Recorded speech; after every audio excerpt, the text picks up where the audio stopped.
सन् 2026 सम्म नेपाल जलविद्युतमा आत्मनिर्भर बन्ने प्राधिकरणका कार्यकारी निर्देशक घिसिङको दावी। सन् 2043 सम्म 20,000 मेगावाट उत्पादन क्षमता पुग्ने अनुमान। सबै सरकारी निकायका वेबसाइटहरूबीच एकरूपता ल्याउन सरकारद्वारा एकीकृत वेबसाइट व्यवस्थापन र वेब मोनिटरिङ प्रणाली सञ्चालनमा। प्रणालीले सेवाग्राहीको पहुँचमा सहजता ल्याउने विश्वास व्यक्त। र कोरियन एयरलाइन्सले हवाई भाडामा गरेको एकाधिकार नियन्त्रणका लागि सरकारले हस्तक्षेप गर्न सरकारवाला निकायहरूको माग। एयरलाइन्सले हवाई भाडा दोब्बर महँगो लिइरहेको आरोप। नमस्कार, कारोबार समाचारमा स्वागत छ। अब समाचार विस्तारमा। नेपाल विद्युत प्राधिकरणका कार्यकारी निर्देशक कुलमान घिसिङले नेपाल सन् 2026 सम्म जलविद्युतमा आत्मनिर्भर बन्ने दावी गर्नुभएको छ। मङ्गलबार काठमाडौँमा आयोजित नेपालमा जलविद्युत क्षेत्रमा वित्तीय लगानी विषयक कार्यक्रममा बोल्दै प्राधिकरणका कार्यकारी निर्देशक घिसिङले पछिल्लो समय जलविद्युत उत्पादन क्षमता बढ्दै गएकाले सन् 2026 सम्म सुक्खायाममा समेत आत्मनिर्भर बन्ने अवस्था आउने दावी गर्नुभएको हो। उहाँले जलविद्युतमा आत्मनिर्भर भएर पनि त्यस समयमा 2500 मेगावाट विद्युत बढी हुने उल्लेख गर्नुभयो। उहाँले सन् 2035 सम्ममा नेपालमा 8000 मेगावाट विद्युत उत्पादन क्षमता पुग्ने अनुमान प्राधिकरणको रहेको बताउनुभयो।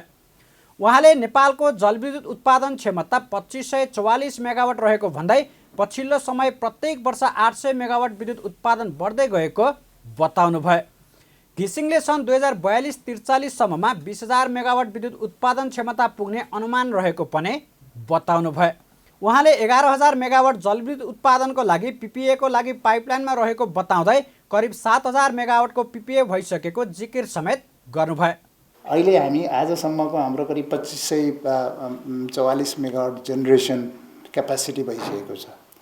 अब प्रत्येक वर्ष हाम्रो 400 हेर्ने हो भने करिब 800 मेगावाटको हाराहारीमा चाहिँ इन्क्रिमेन्ट छ।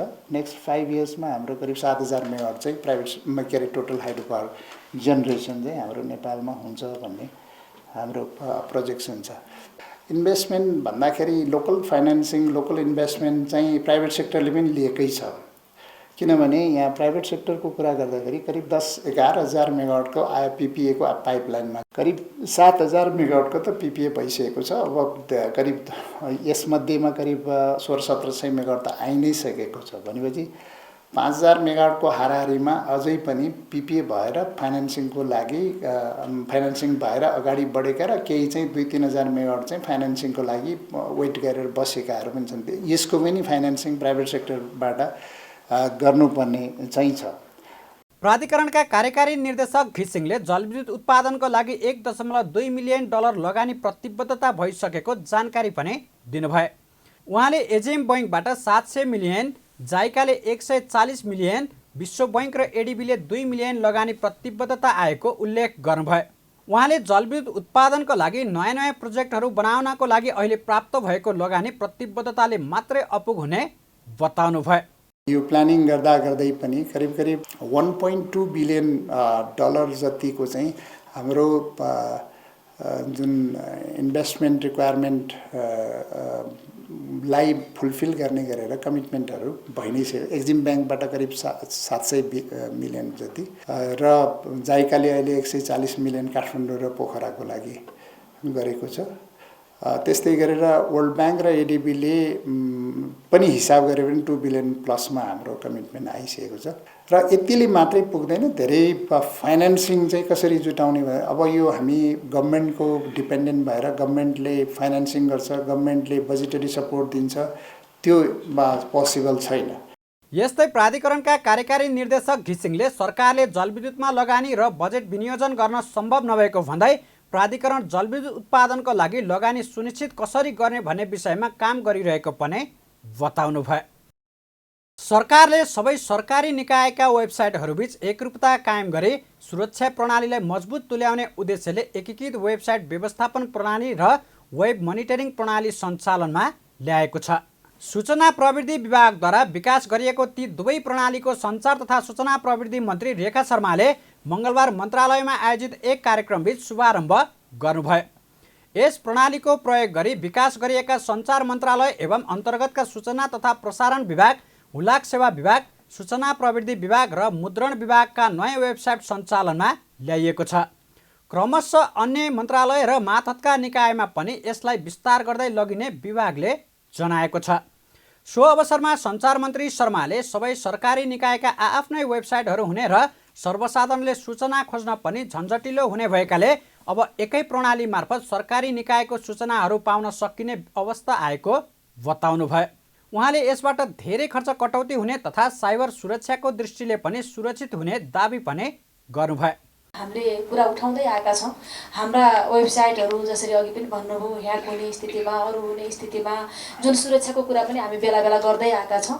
एउटा सुरक्षित ढङ्गले, सहज र सरल ढङ्गले हामीले हाम्रा प्रणालीहरू चलाउन सक्नेछौँ भन्ने कुरा पनि यो प्रणालीको विकासबाट यसको हामीले आज उद्घाटन गरेदेखि यो प्रमाणित भएको छ र सबैतिर हेर्दाखेरिमा हामीले अहिले जुन आर्थिक रूपमा सबैतिर हाम्रो खर्च कटौती भइरहेको छ, यो खर्च कटौती गरिराख्नु परेको छ र यसले स्वाभाविक ढङ्गले राम्रो खर्च कटौती गर्नेछ भन्ने पनि लागेको छ र यो सबैले आफ्नै तरिकाले अझ यहाँ मात्रै होइन, हामीले मन्त्रालयदेखि लिएर स्थानीय तहसम्म पनि गयौँ भने पनि सबैले आफ्नै डिजाइन बनाउने, आफ्नै सफ्टवेयर बनाउने, आफ्नै तरिकाले अगाडि बढ्ने र राज्यको व्यवहार पनि धेरै हुने र फेरि त्यसमा सुरक्षाको पनि कुनै एउटा ग्यारेन्टी प्रत्याभूत पनि नहुने जुन अवस्था बनिरहेको छ, त्यो फेरि हेर्दा पनि एउटा विभिन्न रङ्गी बिरङ्गी जस्तो स्थिति देखा पर्ने, त्यो सबै कुराको तीनवटै कुराको अन्त्य हुने र फेरि सेवाग्राहीको पनि फेरि सहज र सरल पहुँच पनि हुने जुन एउटा स्थितिको विकास भएको छ, त्यो आफैमा धेरै राम्रो कुरा छ भन्ने लागेको छ। सञ्चार मन्त्री शर्माले प्रणाली व्यवस्थापनका लागि कार्यविधि पनि पास भइसकेकाले यसको कार्यान्वयन र अनुगमन गरी यसलाई व्यवस्थित र प्रभावकारी बनाइने उल्लेख पनि गर्नुभयो। सूचना प्रविधि विभागले निकायगत वेबसाइट व्यवस्थापन गर्नका लागि सरकारी निकायलाई प्रणाली व्यवस्थापक उपलब्ध गराउने र सोही प्रयोग मार्फत सम्बन्धित निकायले आफ्नो वेबसाइट मेनु र उपमेनुहरू थपघट गर्न, नारा तथा लोगो राख्न, ग्यालरी, भिडियो र ब्यानर व्यवस्थापन गर्न सकिने जनाइएको छ। त्यस्तै कर्मचारीको विवरण, सङ्गठन संरचना लगायतका कामहरू पनि गर्न सकिने बताइएको छ। त्यस्तै सबै सरकारी निकायहरूको निगरानी गरी ह्याक हुन सक्ने जोखिम कम गर्न सोको तत्काल जानकारी गराउन वेब मोनिटरिङ प्रणाली समेत सञ्चालनमा ल्याइएको जानकारी गराइएको छ। यो प्रणालीले कुन साइट कहाँ के कारण ह्याक वा डाउन हुन लागेको हो निरन्तर मोनिटरिङ र अलर्ट हुन्छ। यसले सरकारी वेबसाइटलाई बढी सुरक्षित र समस्या देखिए तत्काल सुधार गर्न सहयोग पुग्ने विश्वास लिएको छ। सरकारले विश्व बैंकसँग करिब 13 अर्ब 74 करोड रुपियाँ बराबरको आर्थिक सहायता लिने तयारी गरेको छ। सोमबार बसेको मन्त्री परिषद बैठकले विश्व बैंकसँग 103 मिलियन 84 करोड डलर अर्थात् करिब 13 अर्ब 74 करोड रुपियाँ बराबरको आर्थिक सहायता सम्बन्धी सम्झौतालाई अन्तिम रूप दिन वार्ता टोली गठन गर्ने निर्णय गरेको हो। नेपाल गुणस्तरीय स्वास्थ्य सेवा प्रणाली कार्यक्रमका लागि सो रकम लिन लागेको हो। आर्थिक सहायता मध्ये 100 मिलियन अमेरिकी डलर बराबरको सहुलियतपूर्ण ऋण सहायता तथा 3.84 मिलियन अमेरिकी डलर बराबरको अनुदान सहायता रहेको मङ्गलबार पत्रकार सम्मेलन मार्फत सञ्चार तथा सूचना प्रविधि मन्त्री एवं नेपाल सरकारकी प्रवक्ता रेखा शर्माले जानकारी दिनुभयो। मन्त्री परिषद बैठकले एसियाली विकास बैङ्कको आयोजनामा फिलिपिन्समा फागुन 25 देखि 26 गतेसम्म आयोजना हुने मध्यकालीन समीक्षा कार्यक्रममा अर्थ मन्त्रालयका सचिव तोयम राईलाई सहभागी हुन स्वीकृति दिएको निर्णय गरेको पनि मन्त्री शर्माले जानकारी दिनुभयो।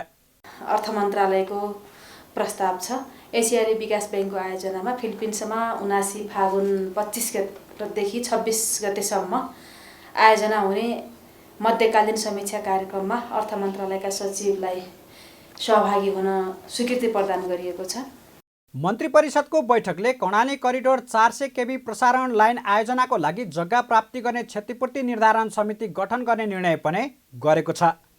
यस्तै यसअघि विभिन्न मितिमा नेपाल सरकार मन्त्री परिषदबाट शहीद घोषणा भई नेपाल राजपत्रमा नामावली प्रकाशन हुन बाँकी रहेका शहीदहरूको नामावली गृह मन्त्रालयले नेपाल राजपत्रमा प्रकाशन गर्ने निर्णय भएको पनि मन्त्री शर्माले बताउनुभयो। बैठकले थाइल्यान्डको बैङ्ककमा फागुन 24 र 25 गते भर्चुअल माध्यमबाट आयोजना हुने 23औं बिमस्टेक परराष्ट्र सचिव वरिष्ठ पदाधिकारीहरूको बैठकमा भाग लिन परराष्ट्र सचिव नेतृत्वको र 19औं बिमस्टेक मन्त्री स्तरीय बैठकमा भाग लिन परराष्ट्र मन्त्री नेतृत्वको प्रतिनिधि मण्डल गठन गर्ने निर्णय गरेको छ भने कतारको दोहामा हुने अतिकम विकसित मुलुकहरूको 5औं संयुक्त राष्ट्रसङ्घीय सम्मेलनमा भाग लिन उपप्रधानमन्त्री तथा भौतिक पूर्वाधार तथा यातायात मन्त्री नारायण काजी श्रेष्ठ नेतृत्वको प्रतिनिधि मण्डलको फागुन 19 गतेदेखि 23 गतेसम्मको भ्रमण स्वीकृत पनि गरेको छ।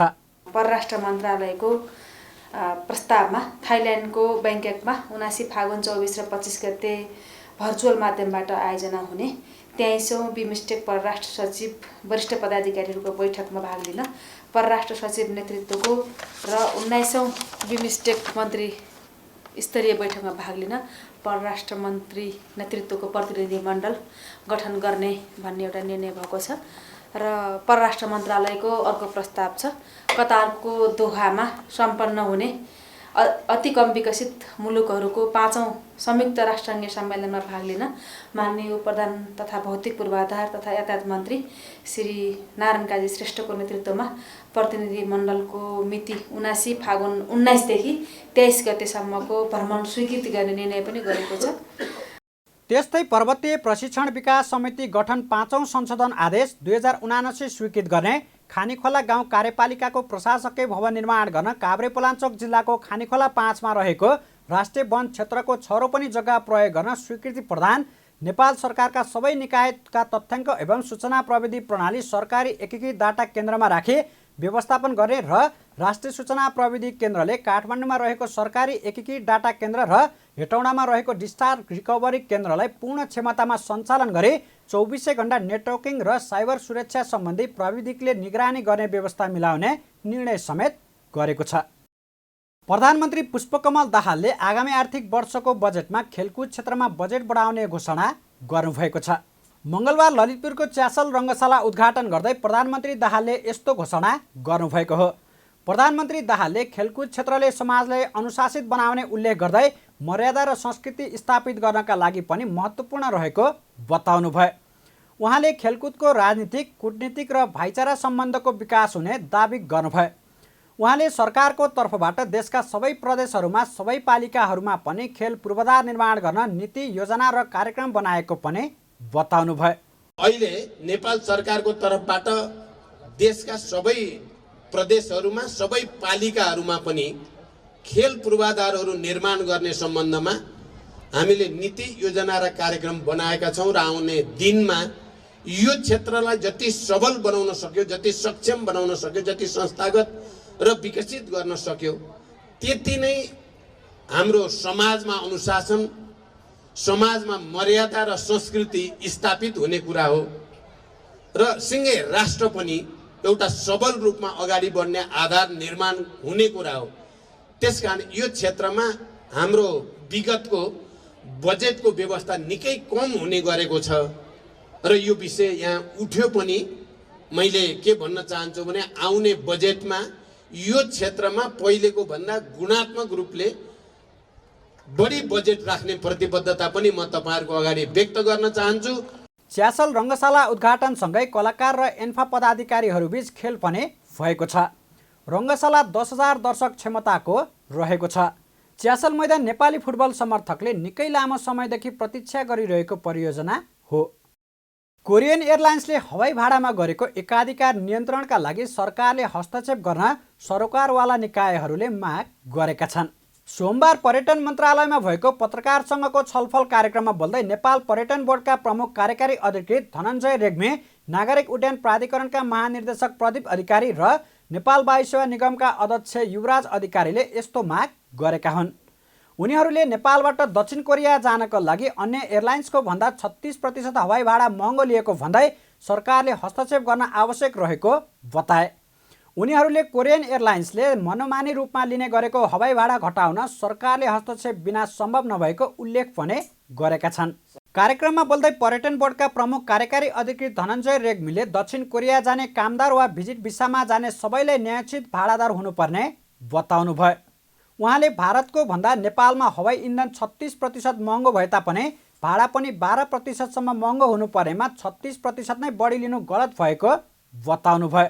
उहाँले सन् 2019सम्म $1,000 उडान भइरहेकोमा पछिल्लो 4 वर्षमा यस्तो धेरै भाडा बढ्नुपर्ने परिवर्तन केही नभएको बताउनुभयो। उहाँले अन्य एयरलाइन्सको भाडा नबढेको तर कोरियन एयरलाइन्सको मात्रै भाडा किन बढ्यो भन्ने विषयमा अनुसन्धान गर्न जरुरी रहेको बताउनुभयो। नेपालको फ्युल 36% महँगो छ। हाम्रो 1400 कति ब्यारेलमा पाइन्छ। इन्डियामा $1,000 पर किलोलिटर हुन्छ के अरे होइन पाइन्छ भने डिफ्रेन्स 36%। तर 36% त टोटली एयरफेयरमै त जाने होइन होला है। त्यसको पनि अध्ययनले के भन्दो रहेछ भने 35% जति चाहिँ त्यो फ्युलको ओभरअल कस्टिङमा 35% चाहिँ फ्युलको इम्प्याक्ट पर्छ। भनेको अर्थ 36% हाम्रो ओभरअल फ्युलमा प्राइस हाई छ भने त्यसको जम्मा 36% हो भनेपछि हाराहारी डिफ्रेन्स पर्नुपर्ने तपाईँको 12 देखि 13-14%मा फरक पर्नुपर्ने हो। तर यहाँ तपाईँको डबल जस्तै फरक किन भन्ने यो आइरहेछ। अब यो फेरि अर्को 2019 सम्म भन्दाखेरि $800,000 त्यही टिकट जाने। आज 2021 मा कुनै कुराहरू अरू ड्रास्टिक चेन्ज भएको छैन भने अरू एयरलाइन्सलाई चेन्ज रहने ती कोरियन एयरलाइनलाई मात्रै त्यो चेन्ज भएको हो कि? त्यही भएर यसमा चाहिँ अलिकति अनुसन्धान गर्नुपर्ने देखिन्छ। त्यस्तै नेपाल नागरिक उड्डयन प्राधिकरणका महानिर्देशक इन्जिनियर प्रदीप अधिकारीले पनि कोरियन एयरलाइन्सको 36% बढी भाडा लिएको विषयमा सरकारको हस्तक्षेपको कमी भएको बताउनुभयो।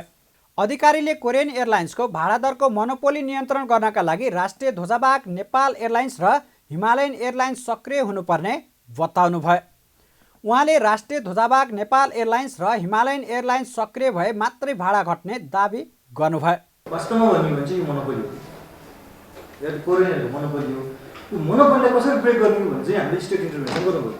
स्टेट इन्टरभेन्सन कसरी गर्नु पऱ्यो भने चाहिँ हामीले कुनै लेजिस्लेसन अथवा कुनै चाहिँ के भन्छ इन्फोर्समेन्ट गरेर हामीले हवाई भाडा दर घटाऊ भने अन्तर्राष्ट्रिय विमानहरूले भन्न सक्दैन। त्यसको अर्थ के हो भने हाम्रो राष्ट्रिय ध्वजावाहकहरू अब हिमालयन एयरलाइन के भन्छ नेपाल एयरलाइन हो, अब अरू कुनै हाम्रो झन्डा बोकेर हिँड्ने त्यसलाई भन्छ स्टेट इन्टरभेन्सन। त्यसले त्यो मोनोपोली ब्रेक गरेन अनि त्यो भाडा घट्छ। यता नेपाल वायु सेवा निगमका अध्यक्ष युवराज अधिकारीले निगम राष्ट्रिय ध्वजावाहकको उपस्थितिले भाडा नियन्त्रण हुने विषयमा सहमत रहेको बताउनुभयो। उहाँले निगमको उपस्थिति बढाउनका लागि निगमले पहल गरिरहेको पनि बताउनुभयो। राष्ट्रिय ध्वजावाहकको बलियो उपस्थिति हो त्यही हो र त्यसले हाम्रो उपस्थितिले भाडा दर नियन्त्रण हुन्छ र हाम्रो उपस्थितिको लागि हामीले पहल गरिरहेका छौँ र कोरियन पक्षबाट पनि सहयोग गर्ने बाचा दिएको छ र नेपाल सरकारको तर्फबाट र हवाई विभागबाट पनि हामीलाई सहयोग हो र हामी त्यहाँ जान आतुर छौँ, चाहिएको छ र जहाज नपुगेको जहाज खरिद गरेर हुन्छ कि जहाज लिजमा लिएर हुन्छ कि जनताको सेवामा राष्ट्रिय दायित्वको निर्वाह गर्ने प्रश्नमा हामी अत्यन्त जागरुक भएर अगाडि बढ्नेछौँ। उहाँले नेपाल वायु सेवा निगमको उपस्थिति बढाउनका लागि निगमको जहाज नपुगेको अवस्थामा जहाज खरिद गरेर वा भाडामा लिएर भए पनि उडान गर्न तयार रहेको बताउनुभयो। शेयर बजार घट्ने क्रमले साताको तेस्रो दिन पनि निरन्तरता पाएको छ। अघिल्लो दिन 3.65 अङ्कले घटेको शेयर बजार मापन गर्ने नेप्से परिसूचक मङ्गलबार 3.61 अङ्कले घटेको हो। सोमबारको तुलनामा नेप्से परिसूचक 0.18 अङ्कले घटेर 2019.93 अङ्कमा झरेको छ। नेप्से परिसूचक ओह्रालो लाग्दा कारोबार रकम पनि निरन्तर घट्दै आएको छ। दिनभर कुल 262 कम्पनीको 39,46,000 किता शेयर 1,38,78,00,000 रुपियाँ बराबरमा सीमित भएको छ। अघिल्लो दिन 1,89,37,00,000 रुपियाँको शेयर किनबेच भएको थियो। आज भएको कारोबार रकम अघिल्लो दिनको तुलनामा 50,62,00,000 रुपियाँले कम हो। नेप्से परिसूचकका साथै कारोबार रकममा पनि कमी आएको दिन जलविद्युत, लगानी, व्यापार र म्युचुअल फन्ड समूहको परिसूचक भने सामान्य बढेको छ। बाँकी सबै समूहको परिसूचक राताम्य भएका छन्। मङ्गलबार 3 लघुवित्तको शेयरमा सकारात्मक सर्किट लागेको छ। नेप्सेका अनुसार आँधीखोला लघुवित्त, आदर्श लघुवित्त र खप्तर लघुवित्तको शेयरमा सकारात्मक सर्किट लागेको हो। व्यवसायी दुर्गा प्रसाईले राजसंस्था पुनर्स्थापना गर्ने भन्दै आन्दोलनको कार्यक्रम घोषणा गर्नु भएको छ। राष्ट्र, राष्ट्रियता, धर्म, संस्कृति र नागरिक बचाओ अभियानको नाममा मङ्गलबार काठमाडौँमा पत्रकार सम्मेलन गरे उहाँले यही फागुन 20 गतेबाट राजसंस्था पुनर्स्थापना गर्नका लागि भन्दै आन्दोलनको कार्यक्रम घोषणा गर्नुभएको हो। नयाँ मानेश्वर स्थित सङ्घीय संसद भवनको दक्षिण गेट अगाडि प्रेम आचार्यले आत्मदाह गरेको स्थानमा आन्दोलनको कार्यक्रम सुरु गर्ने जानकारी दिँदै प्रसाईले त्यसमा सहभागी हुन पनि सबैलाई आह्वान गर्नुभयो। त्यसक्रममा उहाँले आन्दोलनमा आफूहरूले 2047 सालको संविधान लागू गर्नुपर्ने, हिन्दू राष्ट्र कायम गर्नुपर्ने, कर्मचारी र तल्लो तहका सुरक्षाकर्मीहरूको मासिक तलब कम्तीमा 1,50,000 पुर्याउनु पर्ने लगायतका 15 बुँदे माग प्रस्तुत गर्ने समेत बताउनुभयो। कैदी बन्दीहरूलाई जेलमुक्त गराई जेलहरूलाई श्रम शिविरमा रूपान्तरण गर्नुपर्ने, उच्च शिक्षा हासिल गर्न विदेश जानेहरूलाई यही पढ्ने वातावरण बनाउनु पर्ने, बेरोजगार युवाहरूलाई बिना धितो ऋण उपलब्ध गराई रोजगारी सिर्जना गर्नुपर्ने लगायतका माग पनि सरकार समक्ष गरिने प्रसाईले बताउनुभयो। यस अभियानले आफ्नो माग पुरा नभएसम्म सडक आन्दोलनको कार्यक्रम सञ्चालन गर्न लागेको हुँदा सम्पूर्ण नागरिकहरूलाई, नेपाली नागरिकहरूलाई यस आन्दोलनमा सहभागी हुन अनुरोध गर्दछु। मिति 2000 फागुन 20 गतेबाट सुरु, समय दिनको 11 बजे, स्थान संसद भवन नयाँ बानेश्वरको दक्षिण ढोका, जहाँ एकजना व्यवसायीले ब्याङ्क तथा लघु वित्त संस्थाको ज्यादती सहन नसकी शरीरमा पेट्रोल खनाई आगो लगाएर आत्मदाह गरेका थिए। हामीले त्यो ठाउँबाट गर्दैछौँ, कुरा बुझ्नुभयो के? त्यसले गर्दाखेरि यो लडाइँ भनेको राष्ट्रको लागि हो, राष्ट्रियताको लागि हो, धर्मको लागि हो। बुझ्नुहोस् नि तपाईँहरूले, यो लडाइँ हिजोको जस्तो होइन, सांसद हुने लडाइँ होइन, यो प्रधानमन्त्री हुने लडाइँ होइन, व्यवस्था बदल्ने लडाइँ हो। व्यवसायी प्रसाईले आफूहरूको सो माग सम्बोधन नभएसम्म आन्दोलन जारी राख्ने बताउनुभयो। उहाँले बैङ्क तथा वित्तीय संस्थाहरूको मारमा परेकाहरू आफूहरूको आन्दोलनमा सहभागी हुने दाबी समेत गर्नुभयो। निवर्तमान स्वास्थ्य तथा जनसङ्ख्या मन्त्री पदम गिरीले काम सुरु गर्ने बेलामा मन्त्री पदबाट हट्नु परेको गुनासो गर्नुभएको छ। 42 दिन मन्त्री रहँदा मन्त्रालयको समस्या कसरी समाधान गर्ने भनेर अध्ययन गरेको र अब काम सुरु गर्ने बेलामा भने आफूले मन्त्रालयबाट बिदा लिनु परेको उहाँको गुनासो थियो। स्वास्थ्य पत्रकार मञ्चले मङ्गलबार काठमाडौँमा आयोजना गरेको एक कार्यक्रममा बोल्दै निवर्तमान स्वास्थ्य मन्त्री गिरीले मन्त्रीको रूपमा आफूले व्यथित रहेको समय त्यस क्षेत्रको अध्ययनमा बिताएको पनि स्पष्ट पार्नुभयो। उहाँले स्वास्थ्य मन्त्रालयमा धेरै जटिल समस्याहरू छन् भन्ने कुरा मन्त्री भएपछि मात्रै आफूले थाहा पाएको पनि बताउनुभयो। जब चाहिँ हामी स्वास्थ्य क्षेत्रलाई अब बुझेर अब हामीले गियर बदलेर काममा अगाडि बढ्ने बेला आएको थियो, त्यही बेलामा हामी ठ्याक्कै यहाँबाट बिदा लिनुपर्ने स्थिति चाहिँ बन्यो। तर पनि यो चाहिँ जुन मैले 42 दिनको बिचमा मैले लिएका त्यहाँभित्रका अनुभवहरू छन् र मैले जुन स्वास्थ्य क्षेत्रलाई जसरी मैले बुझेँ, वास्तवमा यो स्वास्थ्य मन्त्री हुनुभन्दा पहिला मैले स्वास्थ्य क्षेत्रको त यति धेरै विकराल समस्या छ भन्ने मलाई चाहिँ थाहा थिएन, त्यो लाग्दैन थियो मलाई। यहाँ प्रवेश गरेपछि बल्ल मैले राम्रोसँग बुझेँ र यो क्षेत्रलाई सुधार चाहिने गर्ने त्यो इच्छा र अठोटका साथ म चाहिने काममा जुटिरहेको थिएँ। त्यो कुरा तपाईँहरूलाई पनि जानकारी छँदैछ। निवर्तमान मन्त्री गिरीले स्वास्थ्य बिमा कार्यक्रमलाई पुनर्विचार गर्नुपर्ने आवश्यकता पनि औल्याउनु भयो। त्यसका लागि बिमितलाई दिने रकम 1 लाखबाट बढाएर 5 लाख पुर्याउनु पर्ने उहाँको सुझाव थियो। निवर्तमान मन्त्री गिरीले स्वास्थ्य बिमा बढाउनका लागि आफूले अर्थमन्त्रीसँग कुरा गरेको र त्यसलाई बढाएर लैजाने योजना आफूले तय गरेको उल्लेख गर्नुभयो। यस्तै निवर्तमान मन्त्री गिरीले आफूले स्वास्थ्य क्षेत्रको सुधारमा योगदान पुर्याएका स्वास्थ्य क्षेत्र हेर्ने पत्रकारहरूलाई पनि सरकारले पुरस्कृत सहित सम्मान गर्नुपर्ने कुरालाई अघि बढाउन पहल गरेको बताउनुभयो। त्यस अवसरमा उहाँले स्वास्थ्य क्षेत्रको समस्या समाधानका लागि आफूले सांसदको रूपमा सरकारको ध्यानाकर्षण गराउने भन्दै त्यसका लागि सुझाव दिन पत्रकारहरूलाई आग्रह समेत गर्नुभयो। नेपाली काङ्ग्रेसकी सांसद एवं नेत्री आर्जु राणा देउवाले नेपाली सेनाको डिजिटल अभिलेखमा छिद्र रहेको खबर आफूले पाएको बताउनु भएको छ। मङ्गलबार ललितपुरमा नेपाल विद्यार्थी सङ्घद्वारा आयोजित अल नेपाल ह्याकथन कार्यक्रमलाई सम्बोधन गर्दै उहाँले यस्तो बताउनु भएको हो। उहाँले नेपालमा डिजिटल प्रणाली सुरुवात गरे पनि त्यसको प्रयोग गर्न नेपालीहरू पूर्ण सक्षम नरहेको बताउनु भयो। उहाँले नेपाली सेनाको डेटाहरू आफूले टर्की पुग्ने गरेको जानकारी पाएको उल्लेख गर्दै साइबर सुरक्षामा नेपालले आफ्नै प्रविधिको विकास गर्न जरुरी रहेको बताउनु भयो।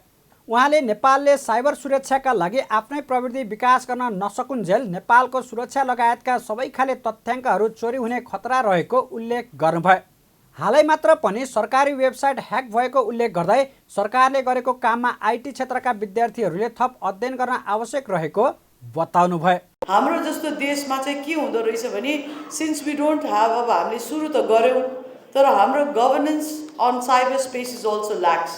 मलाई एकजनाले देखायो, मान्छेको नाम म भन्दिनँ, हाम्रो आरबीको सबै data is on the dark web in Turkey. जर्साबहरूको इमेल देखाइदियो मलाई, फलानु जर्साबले यस्तो email, thank it is not personal emails, तर भोलि सिक्योरिटी सम्बन्धी इमेल, केही सम्बन्धी इमेल हाम्रो if it's available on the dark web, what is that safe for our country? So योलाई साइबर सिक्योरिटीलाई पनि हामीले कसरी हेर्ने त? र अहिले रिसेन्टली नेपाललाई गभर्मेन्टकै वेबसाइट ह्याक पनि भयो। साइबर सिक्योरिटी एकदमै इम्पोर्टेन्ट कुरा छ। सो तपाईँहरूले आफ्नो करियरलाई सेप गर्दाखेरि please look at this things which are important to us. अब कति कन्ट्रिजहरूले गरिसक्यो, but they are not going to share those things with us easily. हामीले आफ्नै सल्युसन निकाल्नुपर्छ होला. सो यो कुराहरूमा चाहिँ तपाईँहरूको इनोभेसन, तपाईँहरूको भनौँ न यो precision of mind, your exercise to take this further is going to be a very important role. कार्यक्रममा नेपाल विद्यार्थी सङ्घका सभापति दुजाङ शेर्पाले नेभी सङ्घको अबको एजेन्डा शैक्षिक सामाजिक युवाहरूलाई उद्यमशील बनाउने, नेपालमा युवाहरूलाई टिकाउने र जलवायु परिवर्तनको एजेन्डामा केन्द्रित रहेको बताउनुभयो। उहाँले नेपालले साइबर सुरक्षाका लागि आफ्नै किसिमको अध्ययन र अनुसन्धान गरी आफ्नै प्रविधि विकास गर्न जरुरी रहेको उल्लेख गर्नुभयो। विद्यार्थी साथीहरूलाई विशेष गरी अब नेपाल विद्यार्थी सङ्घले हिजोको दिनमा राजनीतिक एजेन्डालाई हामीले कतिपय चाहिँ हामी अगाडि बढाएको थियौँ भने अब 95% अब नेपाल विद्यार्थी सङ्घको एजेन्डा भनेको शैक्षिक एजेन्डा हुन्छ, सामाजिक एजेन्डाहरू हुन्छ र युवाहरूलाई कसरी उद्यमशील बनाउने, नेपालमै कसरी चाहिँ हाम्रो युवाहरूलाई चाहिँ टिकाउने। त्यो सँगसँगै अहिले समाजमा धेरै एजेन्डाहरू छन्। क्लाइमेट चेन्जको इस्यु अहिले यति धेरै संसारभरि क्लाइमेट चेन्जको इस्यु छ र त्यो क्लाइमेट चेन्जले सबैभन्दा बढी असर हामी नेपाल जस्तो देशलाई गरिरहेको अवस्था छ। यस्ता विषयमा अब हामी नेपाल विद्यार्थी सङ्घ विशेष गरी हामी अगाडि बढिरहेको छौँ। अहिलेको विश्व राजनीति भनेको चाहिँ सबैभन्दा बढी महत्त्वपूर्ण भनेको टेक्नोलोजी हो। त्यस्तै पुल्चोक क्याम्पसका विद्यार्थी अस्मित तिमल सिन्हाले नेभी सङ्घले विद्यार्थीहरूको प्रोग्रामिङ स्किलबाट नेपालमा भइरहेको सामाजिक समस्याको समाधान गर्न कार्यक्रम अल नेपाल ह्याकथन कार्यक्रम आयोजना गरेको बताउनुभयो। उहाँले कार्यक्रमले ढल व्यवस्थापन, ट्राफिक म्यानेजमेन्ट, त्रिभुवन विश्वविद्यालयको ढिलो नतिजा प्रकाशन सम्बन्धीका बारेमा पनि समस्या समाधानका लागि कार्यक्रम आयोजना गरेको जानकारी पनि दिनुभयो। कारोबार समाचारमा अब सुन चाँदी र विदेशी विनिमय दर सम्बन्धी जानकारी।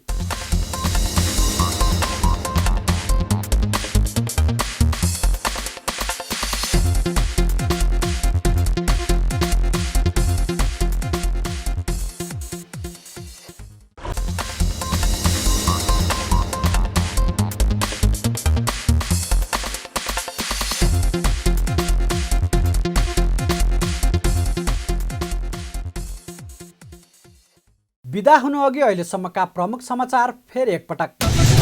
सन् 2026सम्म नेपाल जलविद्युतमा आत्मनिर्भर बन्ने प्राधिकरणका कार्यकारी निर्देशक घिसिङको दावी।